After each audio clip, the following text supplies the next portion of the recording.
exactly start what day and what the reason, then I make up my mind. But since I think back, when I start to join the activity in the parish, I joined the youth group. At that time, we have the meeting once a month and had some assignment. I was assigned to teach catechism in a hospital, government hospital, teaching the nurses. And in the refugee camp, at that time, with the refugee from China to Hong Kong. Since I began to teach catechism, I discovered it's a great joy for me to share my faith with others. And I find the work is very meaningful. And at the same time, having to learn about God and about Jesus more than as I usually come as a simple Catholic in the church Sunday. At the beginning, I don't talk about what is vocation. I even see any sister yet, only none. But in the parish, we have a group of you go say, we talk, so and so, they come to pay the visit of the Blessed Sacrament after the works. So I start to follow after my working hour and go to the church and discover quite many girls, we are all praying there quietly. We don't chat to each other, but praying the visit the Blessed Sacrament. At the beginning, I find it rather boring and quiet, don't know what to do. But start with the prayer, I discover I'm closer and closer to God, to Jesus. And it gives me a great joy and peace. But still, I don't know what is vocation. Then I heard the other talk about so-and-so is going to enter the convent. Oh, why he entered? This is a vocation. Then I asked, what is vocation? They said, you need a discernment. But at my generation, 70 years ago, not many people talk about vocation openly. So you have to find a spiritual director and start your spiritual life. So luckily, I got a very good parish priest. He spent time, when he know I want to know what is vocation, he's very patient. I went to see him every week. And then little by little, he knows me and I know what is Jesus, what is God more. But I'm still waiting. He will tell me, you have vocation. I don't know, wait. But until what time? They say he was sick in the hospital of St. Paul Hospital. I went to visit him and I saw the nuns walking in the garden, the novitiate, in the afternoon. I said, do you like this congregation? I said, I don't know them. And he explained to me this apostolic works congregation and international also. And I don't know what is that so clear. But I don't mind. I said, I don't know if I have vocation. But I think it's suitable for you, this for you. So immediately he asked the sister formation come over and show me. And then I completely depend more than nearly 2 years under the research, the guidance of the priest. So I please to believe that God is inviting me to follow him. In what way, I don't know. What is a missionary congregation, I don't think it's too deep. I just believe whatever they give me to do is God wants me to do. So I entered 2 weeks after. Finished my work in the convent.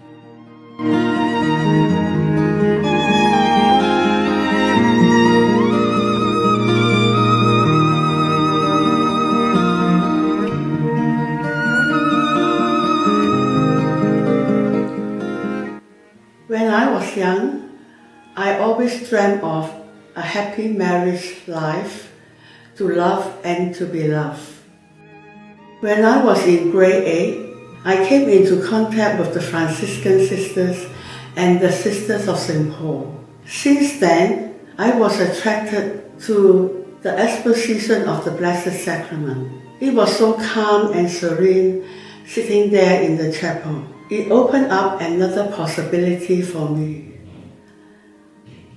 After my studies, for 2 years, I went dating with a boy who was my colleague at work. But whenever we are together, my mind was not there, and my heart is not at peace. At the same time, I saw two sisters from two different congregations who left their vocation in their middle age. Oh gosh, what should I do? I was then struggling between marriage life and religious life. After 2 years, my final moment of my discernment came upon me. One day, during my adoration, in front of the Blessed Sacrament, I looked firmly at Jesus. I heard a voice from my heart. This is your way of life. I know I couldn't turn back. Yes, Lord. And there was an overwhelming joy and peace flowing within me till the end of the adoration. After that, I received a couple of confirmations. It is clear that I have to follow Jesus. I accept His call, and here I am.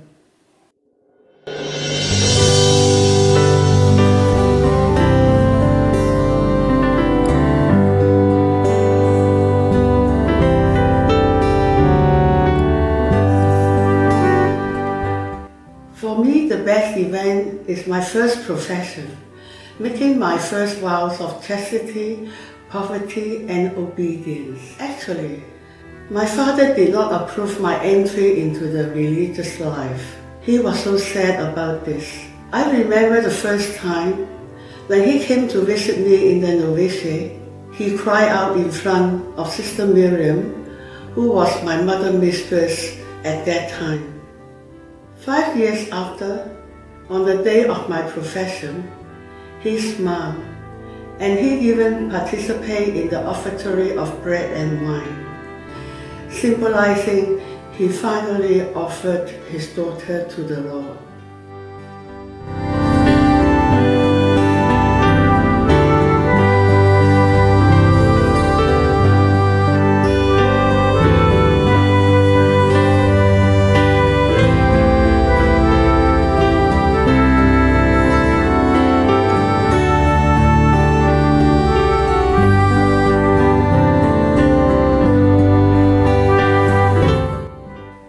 Years, I have been working with the kids as well as with the elderly, from the youngest to the eldest.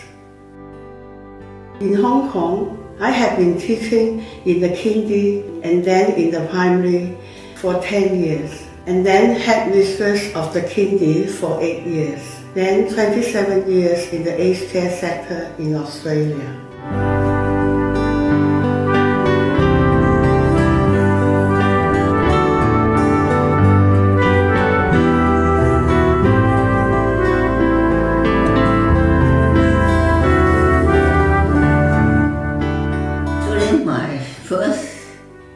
Profession after, usually we have a period of 5-year junior A.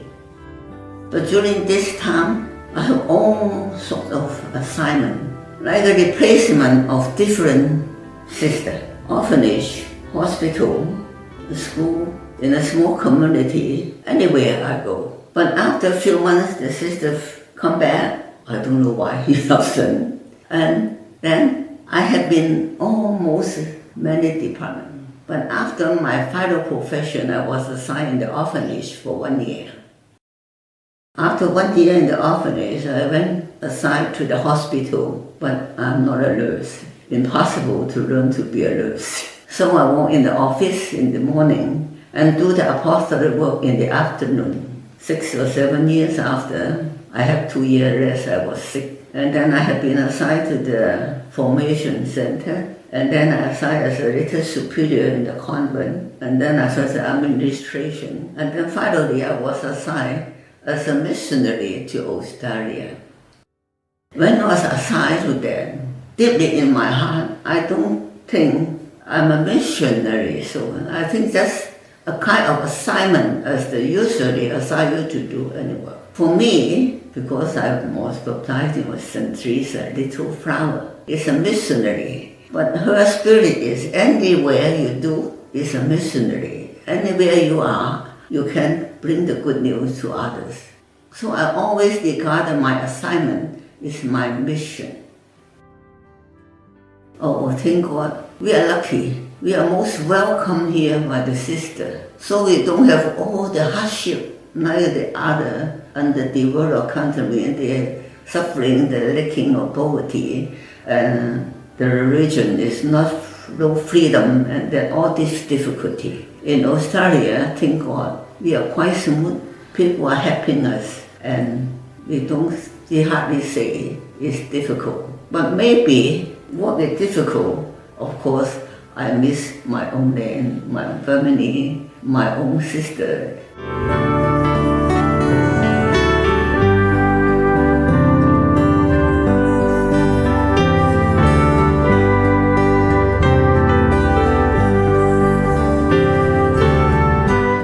Vocation is a gift, a call from God.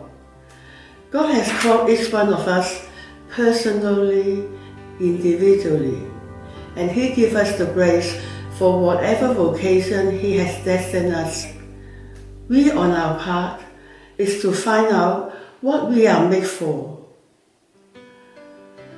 Just respond to His call and dare to take the first step. The rest is in God's hand. Hope in a loving and merciful God with complete trust and confidence, and venture into the unknown.